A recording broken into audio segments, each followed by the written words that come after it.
We are on Mount Zion. But you want to know something? If you came just a little over 100 years ago and you came to Israel and you asked a Jew where Mount Zion was, you know what they would say? You see that building up there? That it's a church, the building with the... They would say that that is Mount Zion. And today it's still called Mount Zion. They never changed it. Across where we're staying is called the Citadel of David. If you went in there and did a tour, you know the first thing they would tell you? It's not the Citadel of David. It has nothing to do with David. Unfortunately, what most people don't realize, the same as last night, right? Most people don't realize from 1948 to 1967, there were no Jews in the Old City. Most people don't realize that after the destruction of the temple, from around the 2nd, 3rd century or so, for almost 1,000 years, no Jews were allowed in Jerusalem. So when they came back, they had to start guessing, what's this and what's that? And the only way that they found out that this was Mount Zion was because of a man that came here. He was a general in the army, the British Army.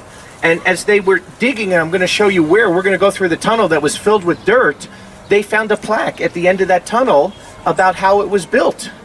And they understood that that was Hezekiah's tunnel, which today we know it wasn't Hezekiah's tunnel. It was probably Ahab who built the tunnel.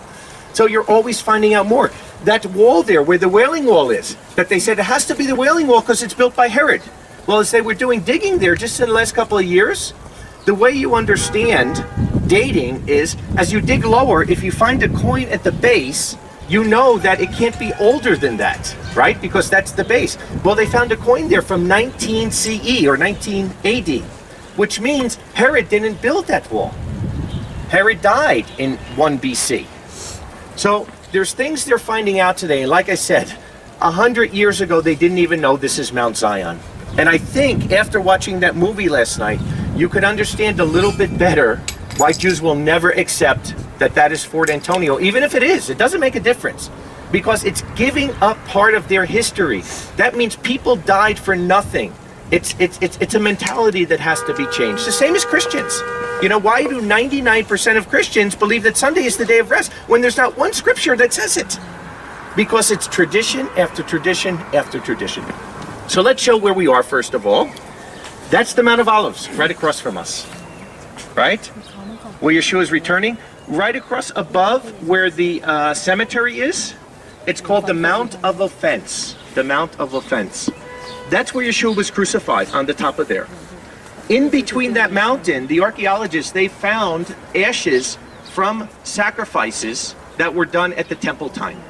Because they used to do the temple sacrifices here in Mount Zion, and then they would take the ashes out to a clean place. So when Yeshua was crucified, every ash of every sacrifice ever done was right there at his feet. How exciting is that? So we're not going to get into too much of that, but that is all. Mount of Olives is a ridge, right? So all of it is the Mount of Olives that go across. We're now in the upper city of the city of David, Mount Zion, right? We're standing pretty much in the same area that would have been the northern tower. So I don't know if they knew it or not when they were building this, but this is where really standing in the northern tower of the city. We're going to go down in a few minutes down there, and that you could see the city itself, and we could talk about the dig that they did. There was a dig they were doing here for about 10 years, and I'm going to go through the excavation report to prove to you that that's where the temple was by their own words. And they even say it. They believe that it's the tower or the citadel of David, but it's not in the original Mount Zion. The original Mount Zion is on the other side of the Milo, which I'll show you. And Petra, do you have my...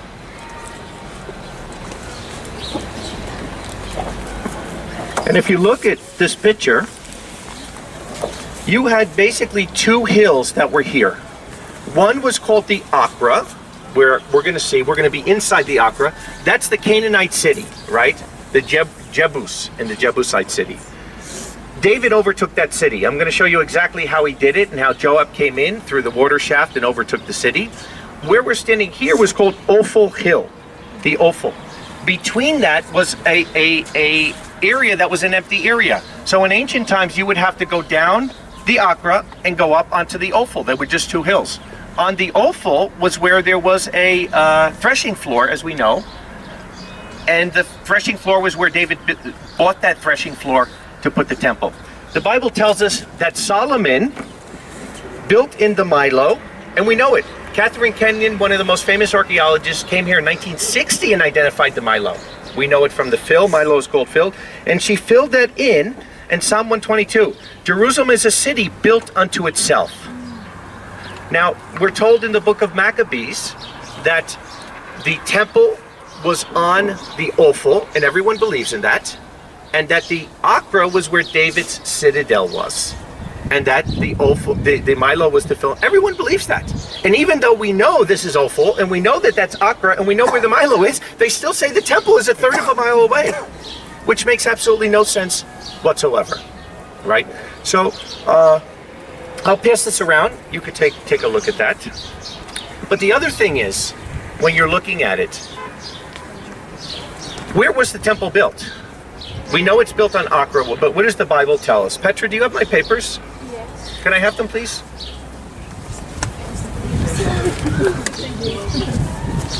Because according to Scripture, Mount Zion and the Temple Mount is the same place. They're not two different areas. Psalm 48, a psalm for the sons of Korah. Great is Yahweh and exceedingly to be praised in the city of our Elohim, his holy mountain. Beautiful on high, the joy of all the earth, is Mount Zion, in the sides of the north, the city of the great king. Elohim is known in her strongholds for a refuge. As we have heard, so we have seen in the city of Yahweh of hosts, the city of our Elohim. Elohim establishes it forever. Walk around Zion, yea, go around all of it. Count its towers. Set your heart on its ramparts. Pass between its strongholds, in order that you may report to the coming generation.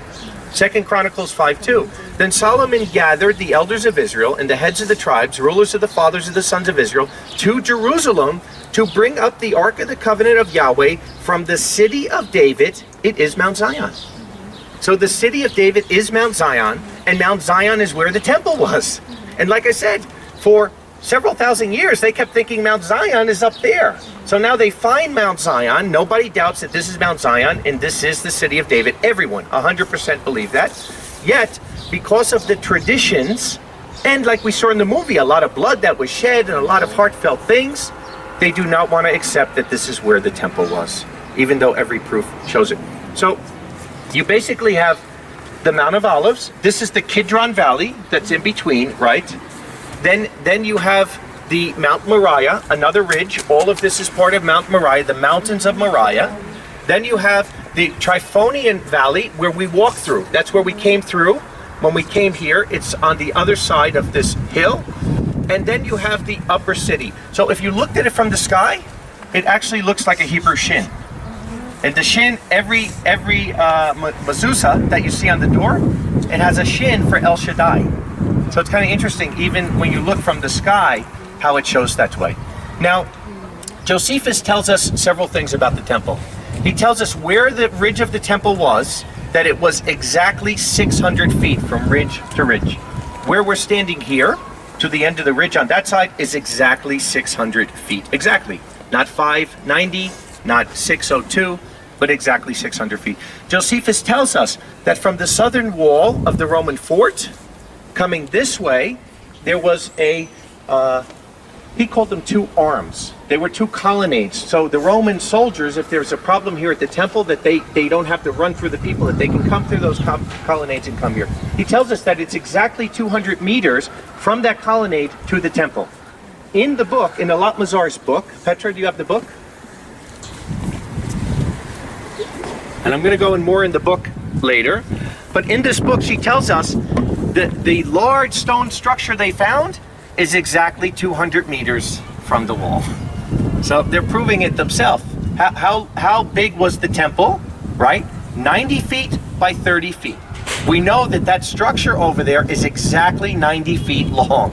We don't know how long it is this way because there's a house there. They couldn't build all the way the other way. So even all the dimensions, the Bible tells us there's a room on the side of the temple that's 7.5 feet, right? The room they found there is exactly 7.5 feet. Everything fits the Bible narrative perfectly. Josephus also says that the temple was on a crescent-shaped ridge. If we look here, and you could look on a map, do we have it on the map they're passing around? You'll see that the city of David is on a crescent-shaped ridge. Do you want to show it? No, no, they could just, as they're looking at it, they can see it. Josephus tells us that the towers, like the tower we're standing in, particularly the northern tower, was up to 450 feet high. You can't build a structure like that over there. It's impossible. That's a 45-foot skyscraper. But here, because of the Kidron Valley, you could see that it was step-stoned, and you could easily get up to 450 feet from down there. So every single thing of the evidence points to the temple being here, and beside that, the biggest thing was that the concepts, like I always say, find Yahweh's concept and it never changes, right? What is the concept from the Garden of Eden? Living water. There's 4 rivers that are coming out of Eden, right? One river is called the Gihon. The Gihon spring is right underneath us. So in the concept of Yahweh, like it talks about in Psalms 29, Yahweh sits above the waters. Yahweh sits on waters. That's why when you take a mikveh, it's got to be in living water. That's why when you do the sacrifice of the red heifer, it's got to be done in living water, right? It can't just be water coming from a cistern. There's got to be living water. So since Yahweh is associated with living water, it is inconceivable, because there's only one water source here, the Gihon. There's no other water source. There's a small well called Enrogel that's way down the other end, but the only main water source is the Gihon spring. Gihon means gusher.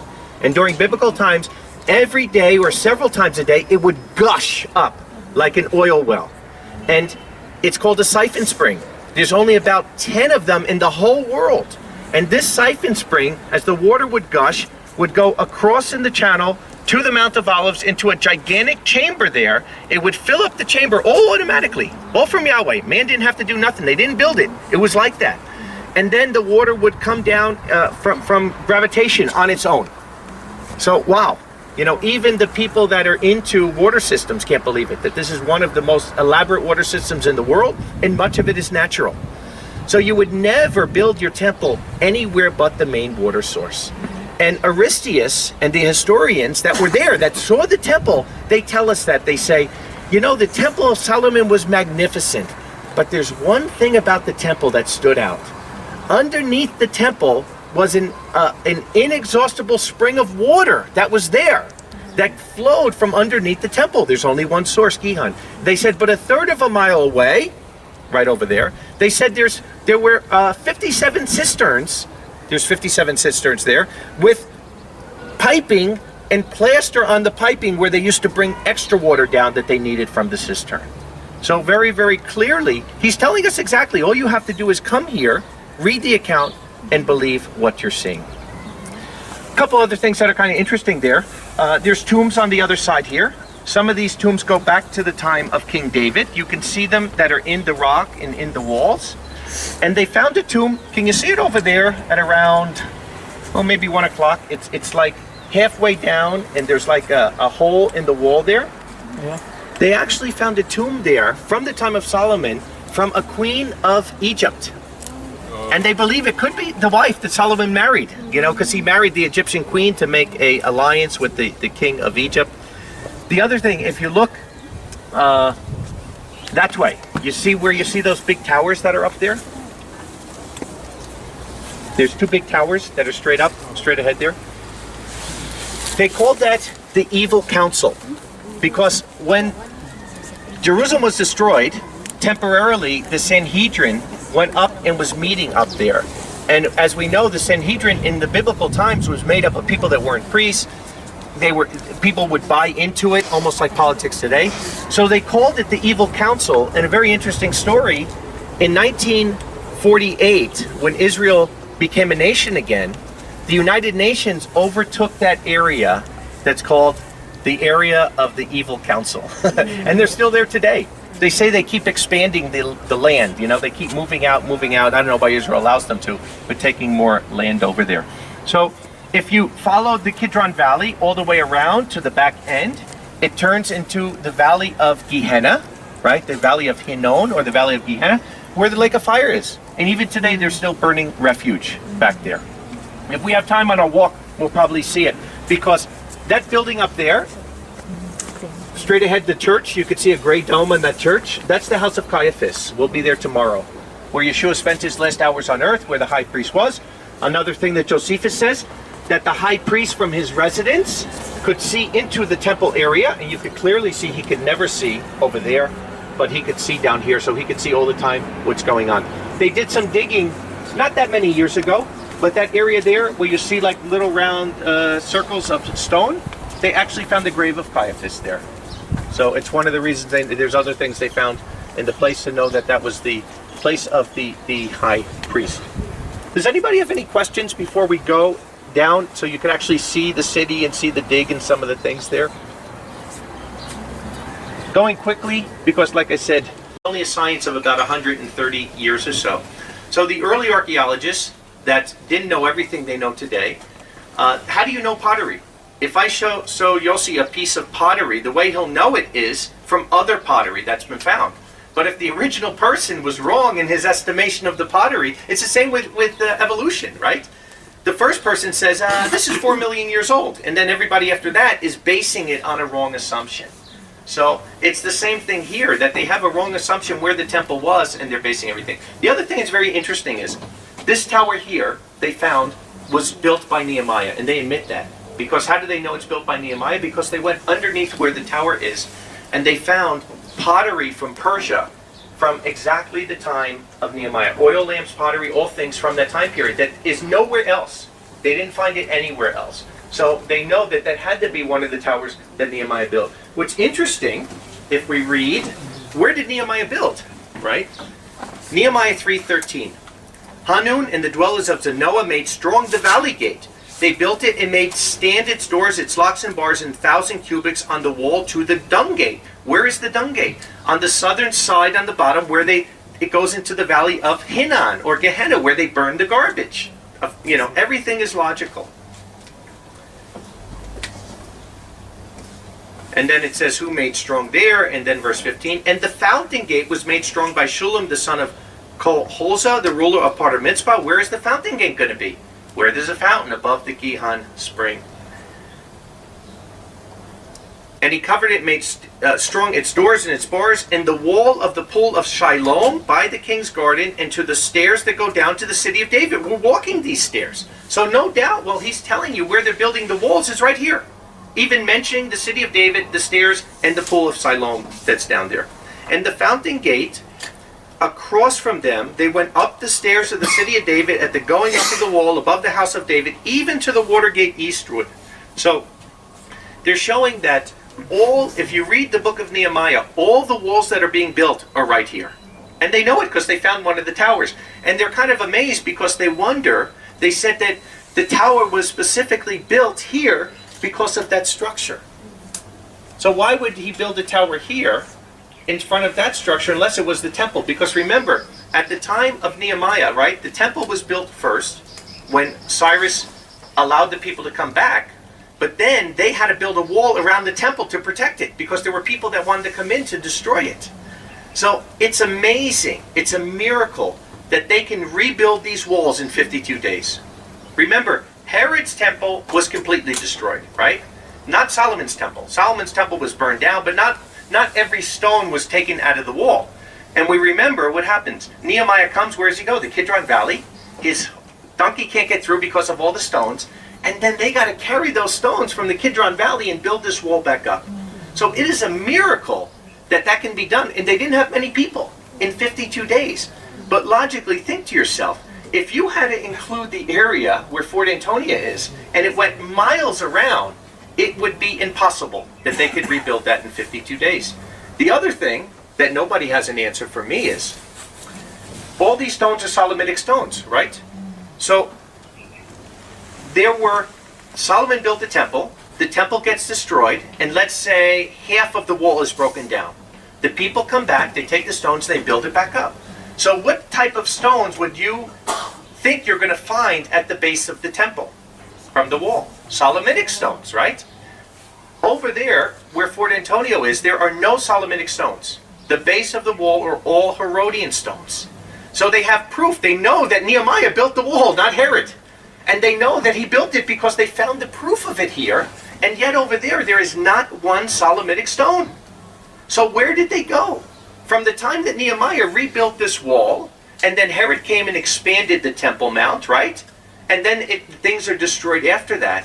Where on earth did all the Solomonic stones go, if that's the Temple Mount? And I've never gotten an answer from anybody on that. So like I said, if you come here and you see it, it's very hard to give a lecture about this without being here. Because there's these little points that you have to see to be able to understand it. But when you come here, going by their own rule, what they say, we clearly see what it was. I'll read one or two more things here, and then we're going to get moving. I got to go upstairs now. They're opening and get the tickets first.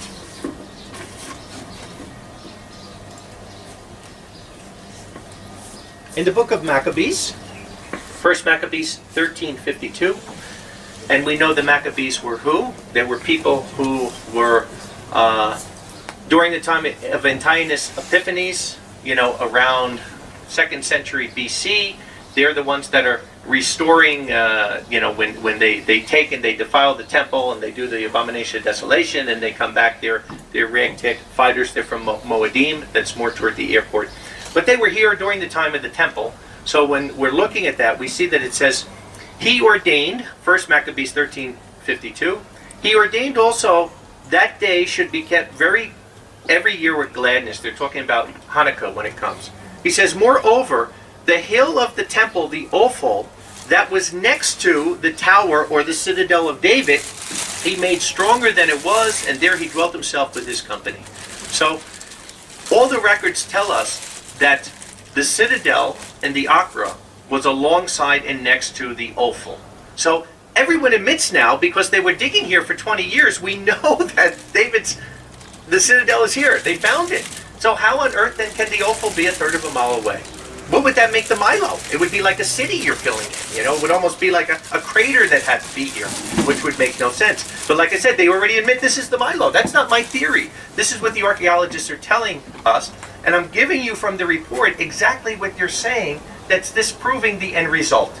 It's like telling you, yes, 2 + 2 is 5. So they're coming up with all the evidence, and they're just coming up with a wrong concept to the end of it.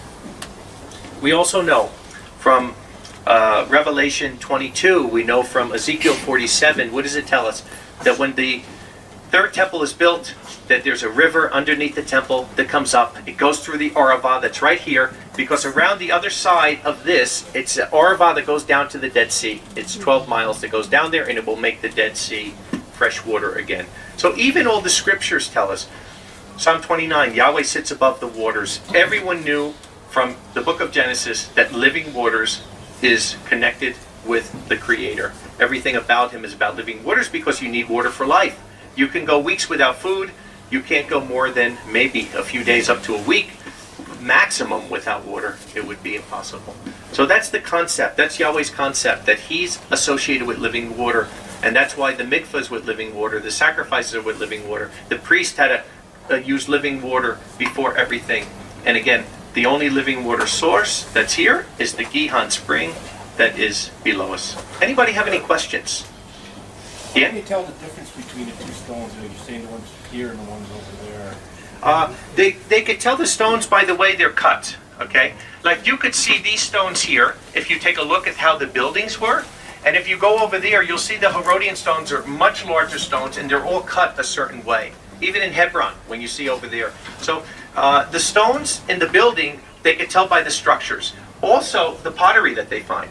Because as they find the pottery, then they know that the pottery is from a certain time. Like over here, all the pottery they're finding are from the time of Solomon. So they break it down into the Chalcolithic age. And then they have the Bronze Age, and then Middle Bronze Age, and then Late Bronze Age, and then they have the Iron Age, and then they have Iron Age 2. So by going at all these things, and then understanding, like, you read the Bible and you see that when Israel first became a nation, right, the Philistines kept attacking them.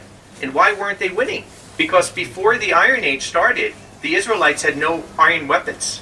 Only the Philistines did. And the Bible even tells us that they used to go and take their plowshares, and the Philistines would sharpen them for a pim, whatever a pim was, but we know from something else we could tell what a pim was.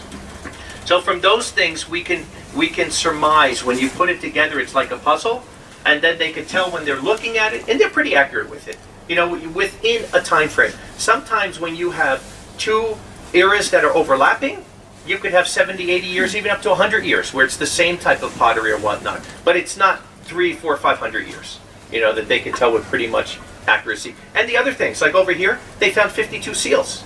They're written in Paleo-Hebrew. And the seals, two of the seals they found up there were from priests from the temple that the Bible mentions, from the book of Jeremiah. They just found in another room that they were digging underneath 52 seals from Israelite names. And they're feeling there was more of a connection with the Israelites coming here after the destruction. So again, you got to put all the pieces together. And what they didn't do years ago, which they do today, like Alat Mazar, it's very irresponsible for her to name this as David's palace without an ounce of evidence. And actually the evidence is the opposite. And if you talk to 90% of archaeologists, they'll say, it's nonsense. You know, and that's why even when they found the tabernacle of David, they were afraid to name it. And they said that because as I'm showing them all the evidence, they're saying, you're right, it's nothing else, it has to be. But they're cautious because if they put something out there and their name is to it, they can discredit themselves. Even Yossi, when I tell him about that being Fort Antonia, he half believes it. But he says, don't say that. They're going to think that you're racist. It looks as racist. He says, don't say that publicly. You know, it's going to look bad for you.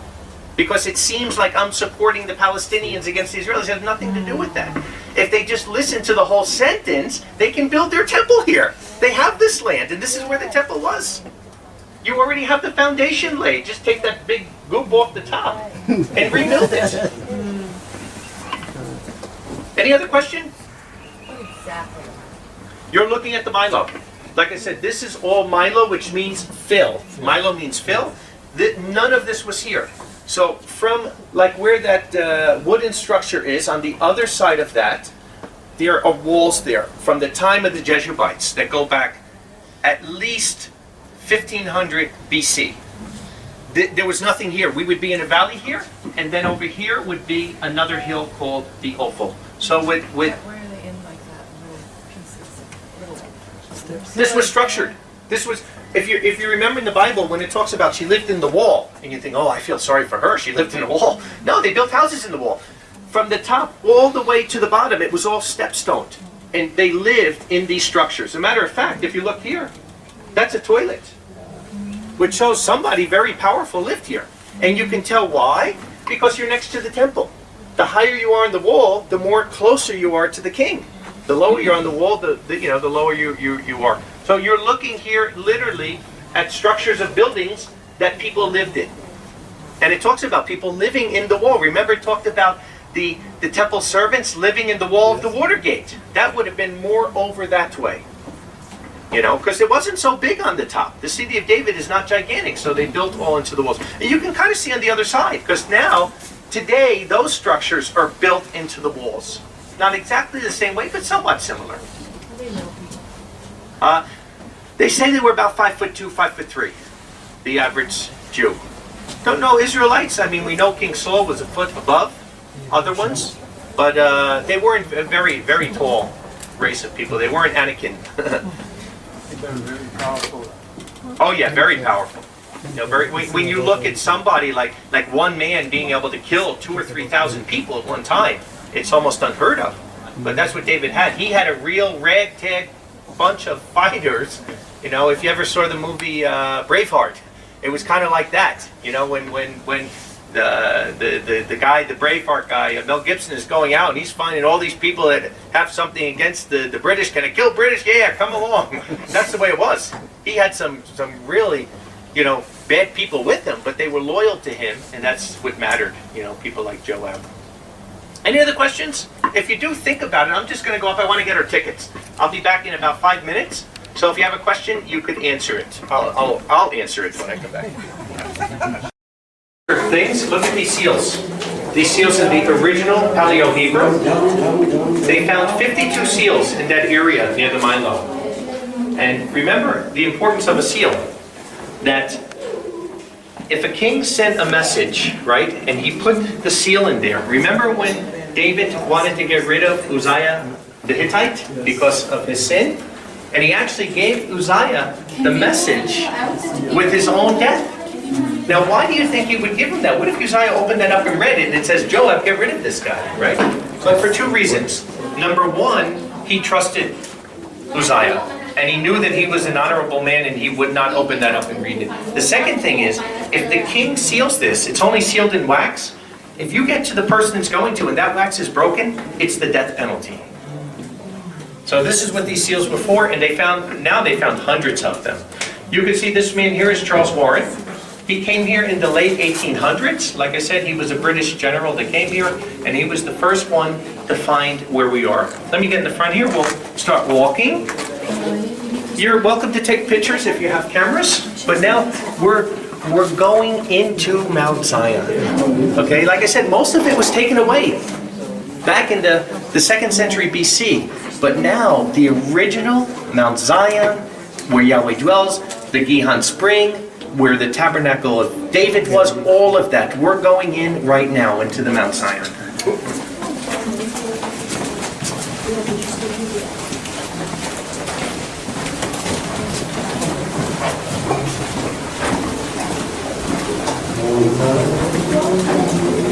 Be careful, please, walking down the steps.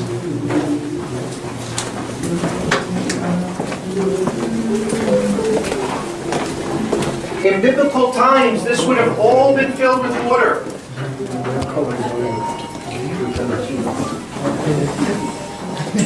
This is a cistern? Not a cistern. This was the water tunnel. This is where all the water came from. You know, again, depending on the time of year, too.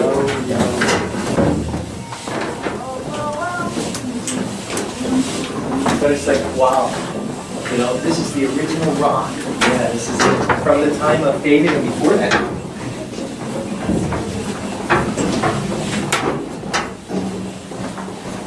Watch your heads, please, if you're tall. This is the pipe for water? Is this water pipe? No, it's a pottery. Yeah? Oh, this is the pot. Yep. The Euro's the pot.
Welcome to Mount Zion,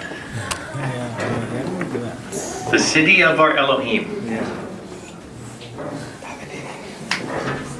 Yahweh dwells in Zion. You could stand on there. We're going to stay here a couple minutes. So if you want to stand on there, that's fine. The people can come in. Mount Zion, the city of our Hagim, our holy days, where the tribes come to gather. We are in Mount Zion. Please try to come in more, that people can come up as much as possible. Even Eric, if you come up a little bit on the steps, that people can walk on the steps. Josephus talks about all types of underground tunnels and things that were in Mount Zion where the temple was. So when you're looking at this system, they had no idea before they dug in the last 10-15 years how elaborate this water system was. That actually cities today, major cities around the world, are looking at how the water system was here to try to use it in major cities in India and these other places because of how elaborate it was. So when Charles Warren found the place, there was a young boy, Arab boy in the area, that actually happened to see the stone that talked about Hezekiah's tunnel. And that's what Charles Warren realized. This has to be Mount Zion. This has to be the city of David. This was all filled with dirt, all the way to the top. There might have been maybe a foot between the dirt and the top. Now remember, Gihon, the gusher, several times a day, gushes out with water, and all of this fills like a tsunami. It happens when you're down near the Dead Sea. It could look clear, but behind you could have flash floods. And every year, unfortunately, people die from that. So, somebody I think wants to get through. So if we could try to let him through, please, let's make some room here. So when Charles Warren came, people don't realize he risked his life. You gotta go over. Because if the water would have gushed when he was coming through here, he had to go on his crawl on his hands and knees to get through this tunnel. And it would take him at least an hour, maybe longer, when you're crawling. And if the water would have gushed during that time, he would have been dead. So he really risked his life coming through here at that time. But now you can see they took all the dirt out of here. Now, if you came here just 10 years ago, they would have told you, this is called Warren Shaft. They would have told you this is where Joab came up and took the city from David. Absolutely not true. Has nothing to do with it. I'm going to show you where Joab came in. They have, in the last 15 years, they've discovered things about the city and the water system that they never realized before. And like I said, the whole system here from the Gihon, being this special type of spring that there's only about 10 of them in the world, and the way that the water would gush, it would fill, it would come down by gravitational pull, and how it worked just was simply amazing, how they did it. And that's why, if you remember that the Jebusites were mocking David, and they said, the blind and the lame can guard this place against you. Nobody's coming in here, because you're going to see the walls. They're massive and they're thick. And they thought they were safe. But David was smarter than that. David came around the water channel. He said, the first one to go in and will open up the doors for us will be general, and it happened to be Joab. And the key is, remember, the city was taken over, but it was never destroyed. It was conquered but never destroyed. So when David took it over, why reinvent the wheel, right? He took over the Jebusite city and just started living in it. But when we see the original Jebusite city would be the same place where David lived, and the Bible tells us where his palace was, not over there on the Ophel Hill. So let's keep continuing down here. This is an honor because he knows this place. Yes, it's very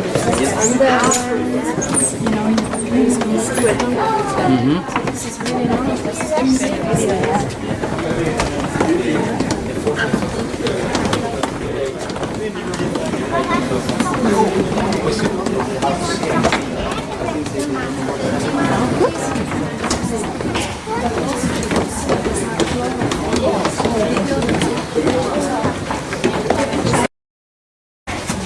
That is the northern wall of the Jebusite fortress, and that's why they never really understood what it meant by fortress, because it's natural rock. It might be 6 feet, that rock, all the way going up. So the point is, this is the end of the Jebusite city, right? So where we were before, near the Ophel, that is not part of the original Mount Zion. That was, like I said, later, the Bible tells us, that David found a hill where there was a threshing floor across from Mount Zion, which they called Ophel Hill, and he bought it for the temple. Solomon filled that up where we showed you the Milo and made it into one structure, and then he built the temple on the Ophel. But we are now in the Opera, we are in the citadel, we are in the fortress of Mount Zion. So this is where the Bible tells us David would have lived. He lived in the fortress of Zion. He did not live on the Ophel. So right there will tell you that cannot be the palace of David. And again, she has no proof, and she even admits it in her book. Well, it could be the temple, but then we'd have to change everything. It's like, yes, please. We're in the area where they believe this is where Solomon was coronated king. You can see the pool here, right, that they dug out. This is the Canaanite pool. And we will be on the other side of this wall in the original water system. We're not going to go into the water tunnel, which they always told us Hezekiah's tunnel, until this day. Now they know it's not. Because they found coins and things earlier, and pottery earlier. So what they thought was Hezekiah's tunnel was actually probably built by Ahab. And if you look on the plaque that's actually in the Turkish museum, it never mentions Hezekiah. But the Bible talks about Hezekiah with a pole and a wall, and they put it together, but it literally wasn't Hezekiah's tunnel. So we're going to go in the original Canaanite tunnel. It's dry, so you don't have to worry about it, but we're going to walk through that tunnel. I'll show you the area. It's on the other side of this wall, but that's the door that Joab would have came through. This would have all been filled with water, so he would have had to actually come through. They block it with a big stone. You could see the stone that's cut out. He would have had to take it away, come through, swim up, and then come up to the top and open the gates for all the soldiers to come in. But again, the Bible tells us they didn't fight back. Once they got in here, they didn't fight back. But all of this is original rock. This is all part of the original fortress of Zion. We're going to go through, we'll watch a little movie for a minute or two, and then we'll continue on. Itself, how big it was. They had a double casement wall that was here. And this is going all the way from the top of the city all the way to the side. Wow. When they dug this out, they had no idea. They had no idea. When it was called a fortress, you know, many things can be called a fortress, but they had no idea of the magnitude of the size of it. And that's why I said, like I said, they thought they were impregnable because the mountain itself was also. Like I said, when we were on the top of that outlook a few minutes ago, you could look all the way down, and all of that would have been stone. It's all a natural fortress. So if people are trying to climb up that wall in those days, you just shoot darts at them, you pour hot oil, whatever it is. It's very hard to take a place that's like this. You know? So it should be about another 30 seconds or so. I think it's on automatic. It'll come down. The movie will show. It's just about a minute. It kind of reenacts what Mount Zion looked like. אז בסדר, יכול להיות שהוא יתקדם, לא משנה, בסדר גם. העיקר שהיה פתוח, טוב, אחלה, יאללה, יום טוב, ביי.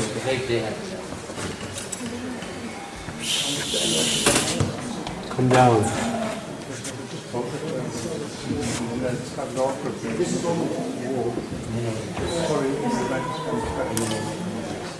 No, in biblical times, this one was covered. This was all over. Yeah, except for where like that and the one was where they were covered. But this was all covered. You'll see it when they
present king.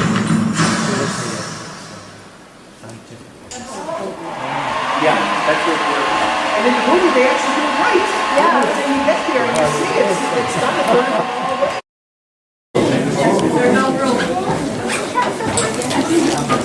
And then we're going to go into the other tunnel. Yeah, here it is. But remember where I told you where Solomon was coronated? It's right above us. And then when the This is still part of the they took him down to Gihon, and it says they took the outflow from the tabernacle of David. Oh, they just showing the way to the water. I've been in there, it's not public, it's open.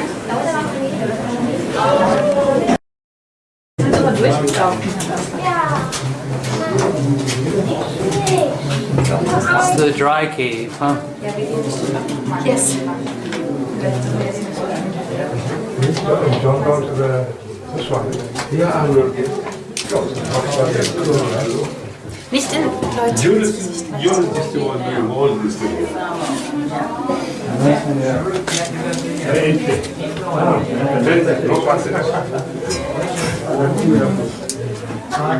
Now we're stuck.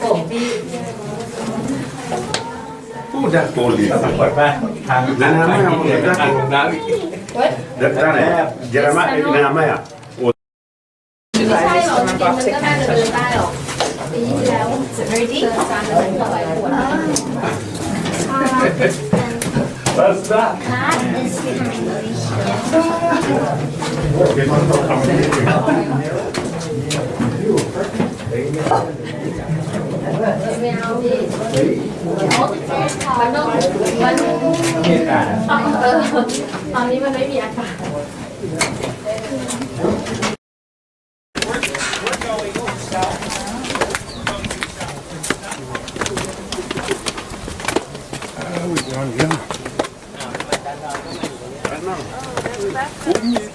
Opposite the Arab village.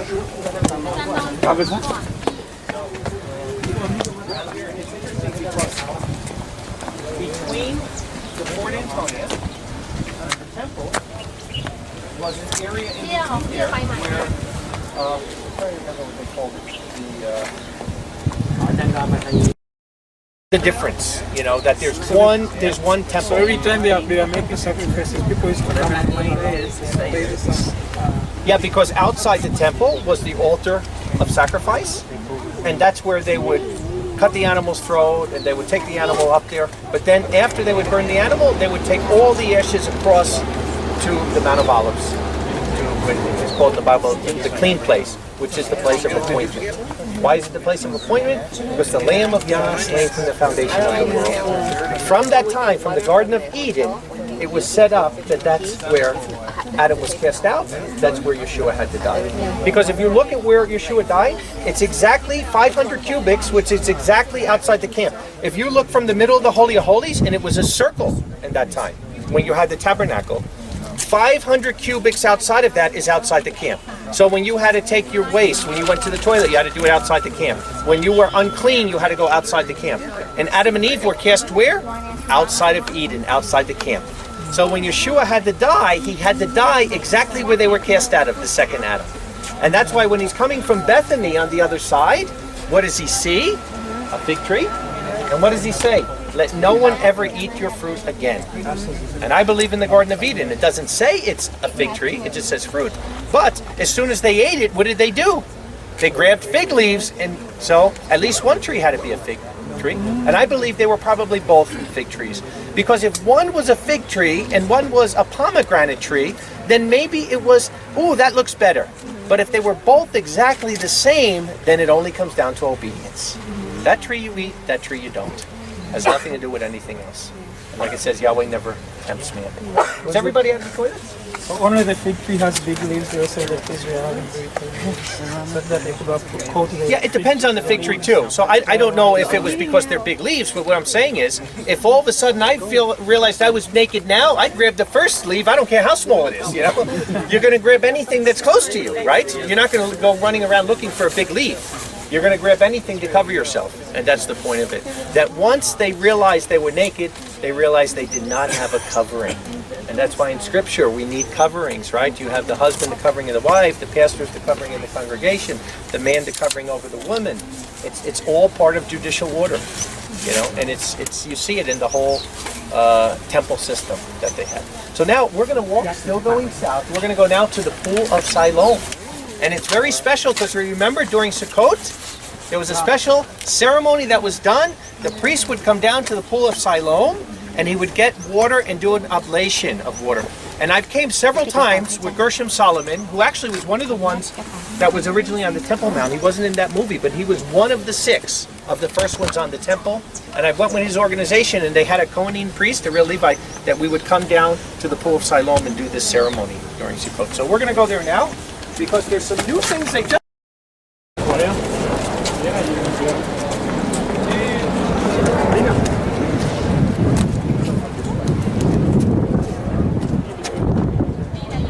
Okay, the gate is closed here. We're going to have to walk around.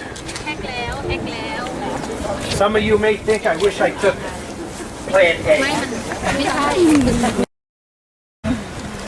We do wilderness tours, usually not 40 years, but about 2 or 3 days.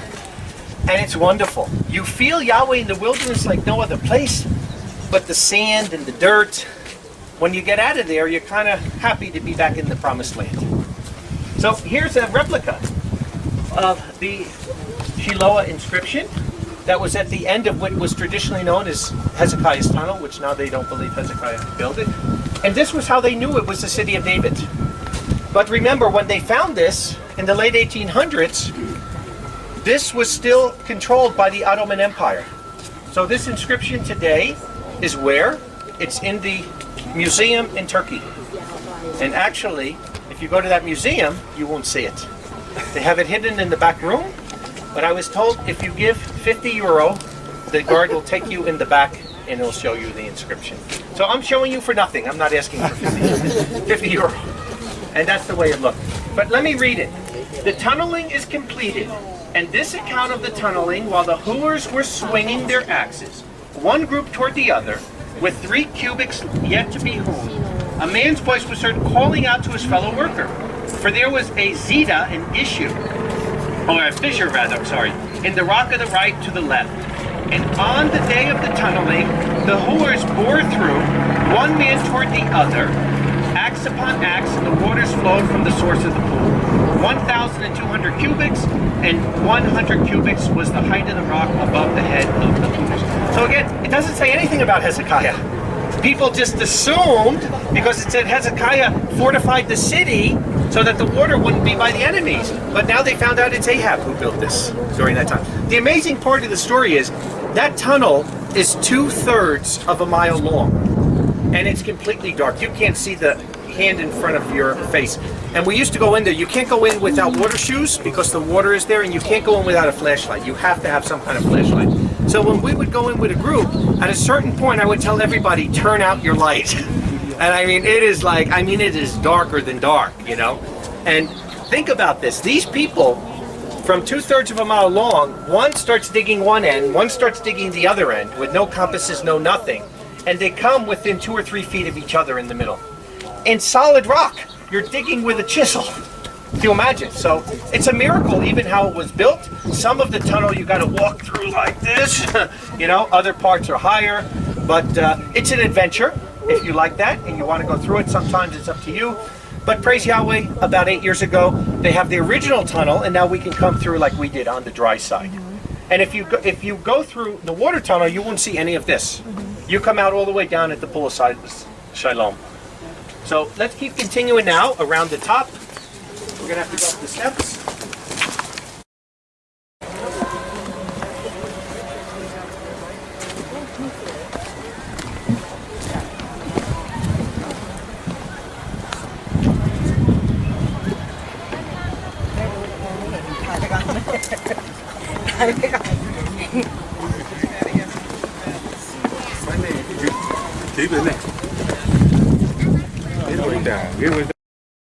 To breathe. But also, this is the area, if you look behind you, where the tombs of the kings were. You remember the Bible where it talks about, and he was buried with his father in the tombs of the kings? This is where it's at. And I'll tell you a little secret that not many people know. David Seelef, who took over for Ernest Martin. Ernest Martin wrote the book, The Temples Jerusalem Forgot. The temple being in the city of David is not my idea. I never came up with it. I heard it from Ernest Martin. I read the book, and I was open-minded. I kind of believed it at first, but if it wasn't true, it wasn't true. And now I've been studying this for about maybe 17 years, something like that. And everything that comes up is more evidence that it's true. But the man who took over for Ernest Martin, David Seelef, from the Ascalon website and the foundation there, I got to know him. He's come here. I've taken him around Israel several times. And what we're trying to do is, he has special equipment, sonar equipment that can look underground. And he has a book, a theory, I don't know if he wrote it or another guy, of where David's tomb actually is. And he believes it's over here somewhere. You could read the book if you want to get the theory. But we want to get permission from the Antiquities Department to do sonar digging here that we can find the chamber. Because in the chamber of David, it would be very interesting. Because what was buried with kings in ancient days? Treasures, right? Sometimes you might find treasure in there. Depending how David was buried, I'm sure he wasn't mummified like in Egypt, but you would find different things. But there's something that the Bible tells us that every king was supposed to do that could be in his grave. The Torah. Every king was supposed to write the Torah in his own hand. Now, most of them didn't do it, but my surmise would be David did. And that would be possibly in there. So it would be great if we could find that. We're not going to Hebron on this trip, but I'll tell you a very short story about it from there. Because in Hebron, they believe it to be the tombs of the kings there. And you can go there, and when you go inside, would look like coffins. Like when we go tomorrow to David's tomb, it's not his tomb. What you see that looks like a coffin is just for the illusion. It's a box built. But behind there is a cave, and supposedly his body was in the back of there. You know, that was moved from here to over there. So those are the two theories on it. But in Hebron, it's the same thing. We know that Abraham was buried there with Sarah. We know that Isaac was buried there with Rebekah. And we know that Jacob was buried there with Leah and the other one. Rachel. No, not Rachel. Rachel died, remember, on the way. Joseph, No, with Leah. Leah. There's 6 of them there. It was Leah. So anyway, that area in Hebron is Palestinian controlled. So just like here, it's very difficult to dig in areas where the Palestinians control the area. So what happened is, once a year, for a few days, they open the Muslim side to Jews, because when you go inside the place, it's split in the middle. One side is for Muslim, one side is for Jews, and most of the time it works, believe it or not. There's not a lot of things that happen within it. But once a year, they close the Jewish side and let Muslims come on there, and they close the Muslim side once a year and they let the Jews come on there. So these Jews that were religious, they had to set up, because actually when you go in there, what you'll see is, you'll see this little glass thing, and there's a lock on it, and underneath there's a staircase going down, and it's underneath where the real cave is, where the tombs are. On the top, you just see above where they're buried, you know, for the visual effect. So these settlers decided, you know what? When it's our turn to go in there, those cops, they don't want so much. We're going to get down there and we're going to look. So what happened? They broke the lock, right? They usually had like rugs that are over there, and they opened it up and they got downstairs and they're getting ready to go into the cave, you know, and all of a sudden, the police, the Muslim police, they see, what's going on here? Somebody broke that lock, you know. And it's like, if you ever seen the movie Sound of Music, when they blow the whistle, and they all come running, that's what happens. So they come running there, and they get him, and it caused really a big disturbance. But now the problem was anything disturbed. So they decided, the Arabs and the Jews together, that they would send a team of, I don't know if it was 5 or 6 archaeologists that would go down there and that would check in that cave to make sure that nothing was disturbed. So there's an inner cave. First is like just a hallway, and then there's an inner cave, and then there's an inner cave where the bodies are. When they went into it's almost like the temple, you know, the outer court, the inner court, and the Holy of Holies. When they went into the inner court, they found in there many olive oil lamps and things from the time of King David. So they know at least from the time of King David, they believed that that was where Abraham was buried. They found pottery, they found all kinds of other things. But the interesting part was, when they went into that room, they said that all of a sudden, this wind and this noise came from like nowhere. And they got so scared they ran out of there. And nobody's been in there since that time. But the key is this. If they went in there and they were able to see 6 bodies, what would be evidence in your mind that that was the place where the prophets were buried? Because there's something different about one of the bodies. Jacob's coffin. Yeah, Jacob was mummified, remember? Jacob died in Egypt, so Abraham and Isaac and their wives were not mummified. They were just buried in there, so you would see wrappings or whatever. But you would find one mummy. You would find one coffin that was mummified, and again, it would be another biblical proof. So a great place. Some years we get to go there. We haven't been there in a couple of years because since about 2 years ago, there's really been a lot of violence in Hebron. There's always violence, but now there's more violence. So a lot of it is closed off. It's not really available, but again, when they open it one of these years. So let's continue now. From the Tomb of the Kings, we're going to go to the Pool of Siloam. Going all the way to the western wall. So again, you know, if you want to bail out, now is the time, but we can meet you on the other side. You know, I'll see if I can give somebody. Petra, are you going to go to the other side? Or no? Later in life. What do you mean by the other side? No, are you going to meet us near the whaling Yes, pool? yes, Okay. yes. Because let me give you this then. Because when you go to the Davidson Center, if you say, well, our group is over there, you need something. Give them that receipt. Tell them your husband is the guide. And you know, we're the people that didn't want to walk through, and we're going to meet them over there. Okay. So, like I said, if we were here 10 years ago, I would be telling you, we would actually be coming out over there, and I would be showing you a little Greek Orthodox pool and saying that is the Pool of Siloam. I'll tell you the story here in a minute. I just want to see if I have.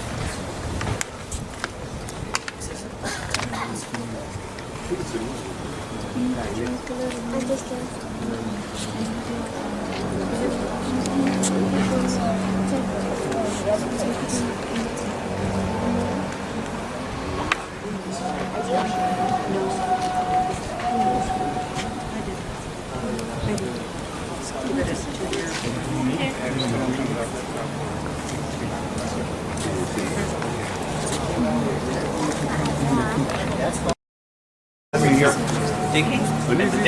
Ronnie Wright is one of the most famous archaeologists in Israel. He headed the whole thing for the city of David for almost 20 years. And one of the people that lived here, they were having a problem with their sewage. And they kept calling the city and saying, look, our sewage is backing up. You got to do something about it. So finally they send out a big backhoe to come here and start digging this out, and they're going to put new sewer pipes in here. So the archaeologist happens to be down here. And again, like I said, when you're an archaeologist, you have heightened hearing. And as they're digging, all of a sudden he hears a scrape. And when he hears that scrape, he says, wait, stop digging. And he runs over, he shows him his badge, and this is where they were digging right here. So again, when he heard the scrape, he knew that there had to be stones.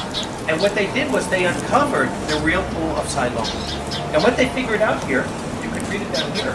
See, you can see the nice pomegranates up there, huh? And the fig tree. All of this was part of the Pool of Siloam. This is owned by the Greek Orthodox, so they cannot dig all of this out. But when you look at this, look how massive this is. And there's pictures inside too, beside over here, that show you how big this pool is. But they say it was the world's largest mikvah. That 10,000 people could mikvah in here. And when he said that, the world's largest mikvah, it hit me, wow!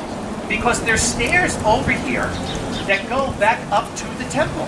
They haven't excavated yet, it's closed. We're taking the water, the sewer system. But next to the sewer system, if they ever dig it out, in the stairs, they go up to the temple. So logically think to yourself, why are you mikvahing? For cleansing, right? Because you're unclean. You can't go to the temple unless you're clean. So would it make any sense whatsoever that you would mikvah here and the temple would be miles away, all the way somewhere else? Absolutely not. You would mikvah here, and then you would take the steps up to the temple, and then you would mikvah. They found some interesting things also while they were digging over here. One was a little like stela. I have it on. I'll show it to you when we get home. I have it in my yellow folder. It's like a little pottery stela, and it says "purified to Yah." And what the archaeologist theory is, if he was here, he would be telling you he believed that after they mikvahd, you would get one of those little things that say "purified to Yah," because when you go up there, how can they prove if you were mikvahd or not? I kind of don't like that theory, and I'll tell you why. They only found one of those here. You know widow's mite? You know the story of the widow's mite? You know, people out here, they'll sell it to you for $20. There's thousands and thousands and thousands of widow's mite. You can find them anywhere. We have a couple of widow's mite. Because it's the smallest coin. It's like today, if America was destroyed, in 1,000 years from now, you'd find all pennies. Because it's the... So if really these were used as a purification to the temple, there would be a lot more than one that was found. They would be common. What I suggest is it was probably something with the priest being purified. But it has the name Yah. Yod-Hey is right on it, which makes it really neat. They also found here the very first, outside the Bible, mention of Bethlehem. They found pottery shard from the time of King Ahab that talked about Bethlehem and the king, and it was something with paying taxes to the king. And it was in Paleo-Hebrew, the first time they ever found the word Bethlehem outside of the Bible. So there's a lot of really, really neat things, but they find the pool of Siloam. So think about this, at feast time, if you're a pilgrim and you're coming up, and you're coming here, this whole thing would be a gigantic mikveh. You know how small mikvahs are. They found thousands of them. They're usually for one person. You go in and you come out. So a mikvah right below the temple that's this big would show you, because there had to be purification. You were not allowed on the Temple Mount unless you were purified. So again, the fact that where they find it shows the proof of where the temple had to be. I'll just read one small scripture on it.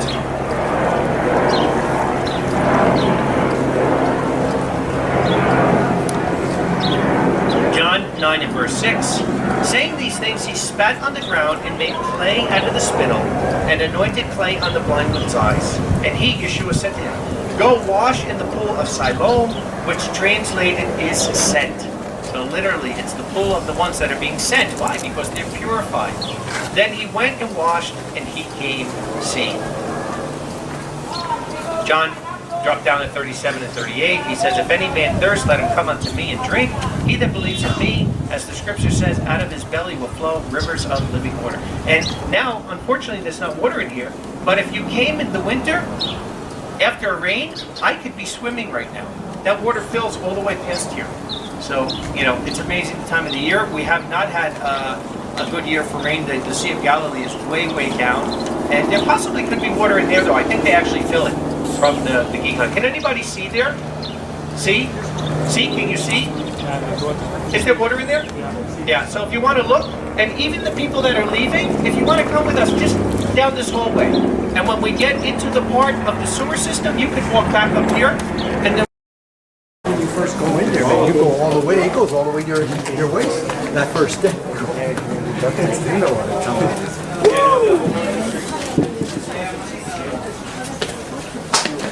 can you see over here? Look, this is one of the stones from the drainage tunnel that we're going to go in.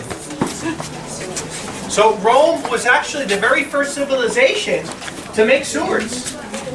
And if you remember in Rome, you remember what happened in Rome? When in 66, when they had the Great Fire, when Rome burned, and Nero blamed the believers, many of the believers went into the sewer systems to hide. And over here, Josephus talks about it in this very sewer system, that happened during the revolt, and how many people they burned them out of here and killed them. And they found about 166 bones of bodies. So the story all fits in there. But, you know, you need the sewer system. Why? Because you get rats, once you break down with garbage and you don't have proper area to get rid of waste, you have all other kinds of problems that start. So still, everybody continue. We're going to go in, until we hit, I'll tell you when to turn back. But we're going on the original first century road that the pilgrims would have taken at the mikvah, ascending up to the temple.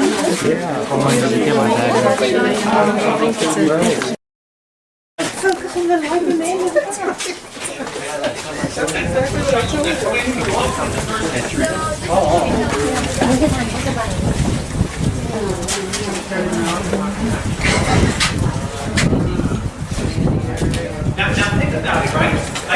archaeology, there's only one way to go, down. So every level you go, you see. Now look where the street is, right? So let's say you were here when they started digging this out 10 years ago, and you're at the street. As they do that level, maybe they find things from the Crusaders in the year 1000. Then they go deeper and they find things from the Arabs from 700. But once you get to bedrock, right, this is the first level, and it's first century, what does it tell us?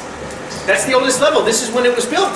So if I found a coin here that said 19 AD, I know it had to be built 19 AD or past there, because you're at the bottom level. So that's the way when you're looking at it level-wise that you can see. But look how much, what does that tell you? In 2,000 years, that's how much all the debris and everything got up there. So that's what you're seeing up there. And it's, believe it or not, although the old city really does have the old feel, it's the same thing. Most of the old city is not ancient, those streets. Although I can show you some that are Roman roads. When we go to House of Caiaphas, I'll show you a Roman road that's there. But you're walking, and only in the last couple of years, they uncovered it. Look behind you, that's the Polisailo. That's the way it looked. Like I said, that's a mikvah, a tiny little, where one person's supposed to go in and out. That's a mikvah, where people would come by the thousands to purify. So let me go a little bit further here, and then the other can go back. Just the tunnel.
Very much helped the Jewish people and had a gigantic palace there. They found many, many things.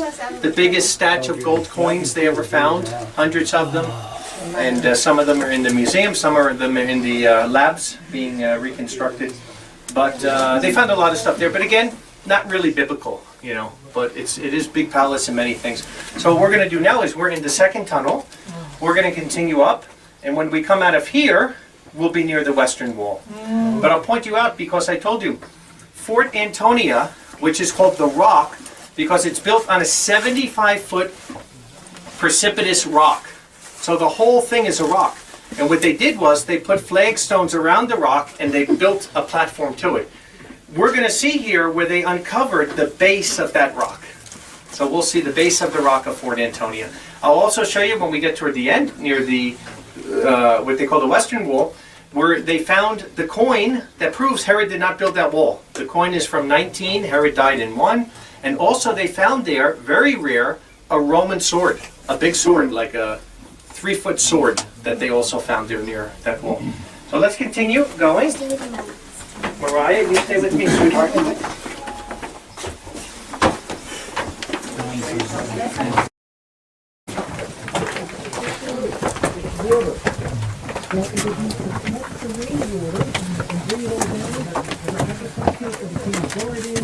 For all the uses that they could use it for, but not for waste. Most people in those times did not have indoor toilets. You go outside. The Temple Mount, what they're calling, the Haram es-Sharif, there's a gigantic rock up there we know from the Dome of the Rock, and we know that rock is 58 feet by 51 feet. That's the outcropping of a 75-foot precipitous rock that's here. So the rock starts here and goes all the way up 75 feet, and like I said, what Herod did was he put flagstones around it and they kept the top of the rock out. And they had a pagan temple that was up there. And then, like I said, during the time of Herod, that's where the prisoners would ascend on top of that rock and give their testimony in their defense. And later, by the 2nd, 3rd century, they saw footprints in that rock, and they said, oh, these are the footprints of Yeshua. And that's why they built a church around the rock, the Church of the Holy Wisdom. And all the churches at that time, they were all octagonal. Even where the house of Peter or the mother-in-law lived in Capernaum. Originally, it's just a little round house, but when they expanded it in the 4th century, it's octagonal. Because the resurrection was on the 1st day or the 8th day. So all the churches, they started making octagonal. And if you look at the Dome of the Rock, it is not a mosque. Everybody admits that. No mosque is made like that. No mosque is octagonal like that. Because it was a church that was destroyed by the Persians, and then they turned it into a mosque after that. Even all the displays that are on there. And on that rock, and I do have pictures of it back at the place, you can even see crosses crossed into the rock. Because it was a church for several hundred years that was there. And the pilgrims, like the Bordeaux pilgrim and the pilgrims that came here, they all say that. They all say that that was where the Fort Antonia was. Nobody says it was where the Temple Mount was. And like I said, because the Temple Mount is Mount Zion.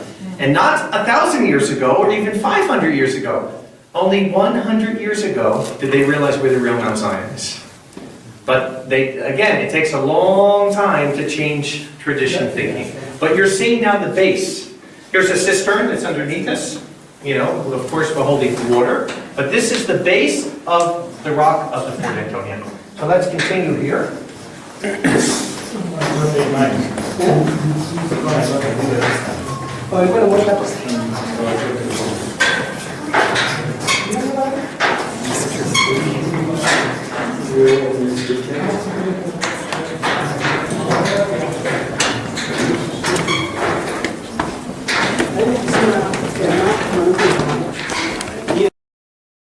Okay, we are now at the Western Wall.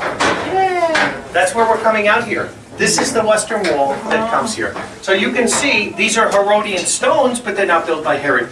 Because for years I knew that wherever the temple was, there had to be stones from Solomon at the base because Solomon built the temple. And when the temple was destroyed by the Babylonians, they didn't completely destroy the walls. They burned down the walls, but then as we know, we read it, when Nehemiah came back, Nehemiah built the walls with the Solomonic stones. So wherever you find the place where the temple was rebuilt, you have to have Solomonic stones at the base. And every time I'd ask for years, they'd say, well, we don't know. These stones go down another 30 feet, 60 feet, maybe 100 feet. And yeah, at the bottom there has to be Solomonic stones. Well, about 5 years ago, they dug to the base. You can see it right here. And there are no Solomonic stones. This is bedrock. There are only Herodian stones here. So this cannot be the temple, where the temple was. Because where did all those stones go? There's nothing that's recorded between the time of Ezra and Nehemiah and between the time of Herod in those couple hundred years that somebody came and took thousands and thousands of stones away and just rebuilt the wall from nothing, from built stones. But it's interesting that you can see this wall is also an amazing wall because there's no mortar here whatsoever, like the pyramids. And if you look, every stone is about so many centimeters out from the stone before it. Some of these stones at the base, I think they say more than maybe 100 tons, something like that.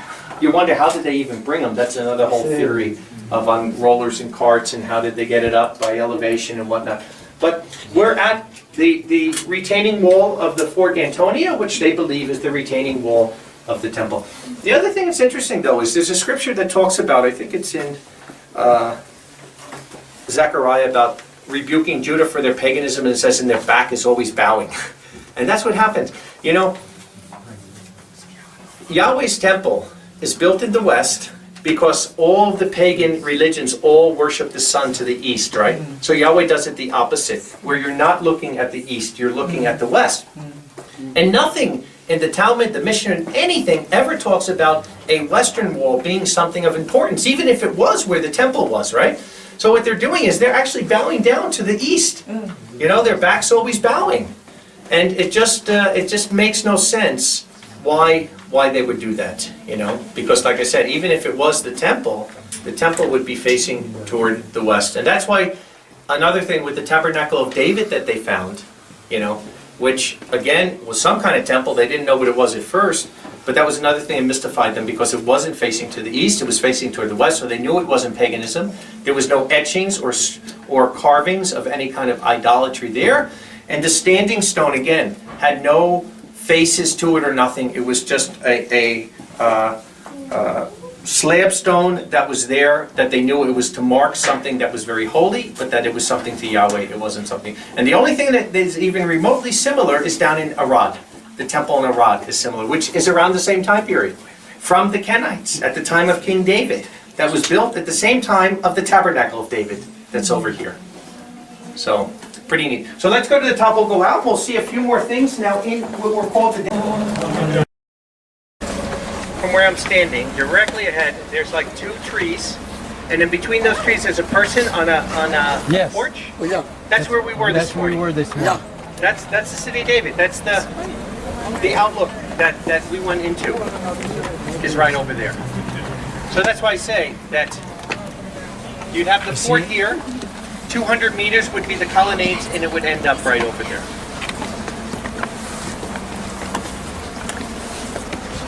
Now, it said that there were 2 gates to the temple, the Holder gates, one to come in and one to come out. Remembering, if you went in one gate, you have to come out the other gate. And over here they have 3 gates that you see over there. So, because it doesn't fit, the next thing they say is, you know what? It must have been 2 sets of 3 gates. It doesn't say that anywhere, you know. So there's another set that's blocked of another 3 gates. But no, the Holder gates were 1 gate to come in, 1 gate to come out. So we're standing on the steps that would be going up to the fort. And what's interesting about these steps, there's a story in the book of Acts which talks about, remember when Paul came to Jerusalem and he came to the temple and all of a sudden someone yelled out and said, "Hey, isn't he the one? Look, he brought a Gentile into the temple," which he never did. And the next thing you know, they come and they mauled him and they started beating him up. And then what happens? The police come running out of Fort Antonia, which would have been right here, and coming down, and they're taking Paul, and they're thinking he's some kind of Egyptian. And they're saying, he's the Egyptian that did that. And then Paul starts talking to them in Greek, and then they're thinking, he can't be the Egyptian.